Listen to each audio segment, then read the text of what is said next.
we're proposing. Do you want to close out? Yeah. I'll just do a rapid fire kind of wrap up that hopefully catches several of these things at once. My message to Senate Democrats is there's still time. There's 3.5 hours until this cloture vote, and the American people literally are shouting from the rooftops that this is a 5-alarm emergency and that we cannot hand the keys of the kingdom of this big, beautiful democracy that we love over to somebody who has total disregard not only for the rule of law, but for American lives. And House Democrats and the Women's Caucus are 100% united behind the leadership of the House that has stood strong and stood tall and said we're going to be on the side of the American people in this fight. So any of my colleagues in the Senate who are considering voting on cloture, the American people are shouting, please do not hand the keys over to Elon Musk.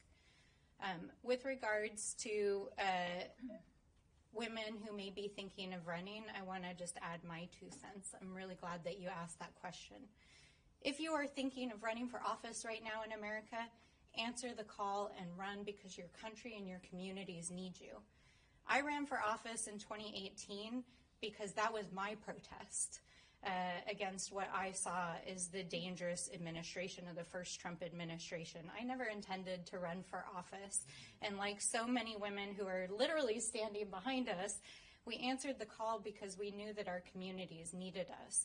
And in 2018, I flipped a seat that not only had never had a Democrat representing it, I flipped it by 7 points and became the first woman and the first Democrat to represent a state house district. And it wasn't because I had any experience or because I knew what I was doing, but because I believed in the people and the communities that I represented. I had a voice inside of me that said, you need to do something, just like Kamala Harris asked us to do something, Michelle Obama asked us to do something for our country. And so if you are thinking of running, answer the call. And I'll say this and wrap up to that. 2016 was the largest wave of women that we saw run for office, the year that Hillary Clinton ran for president. And Emily's List, which is an organization that was created to help women understand how to raise money and network, told me when I ran for office in 2018 that the largest number of women that had ever asked them for help was 900 women in the 2016 cycle. In 2018, 42,000 women ran for office. Wow.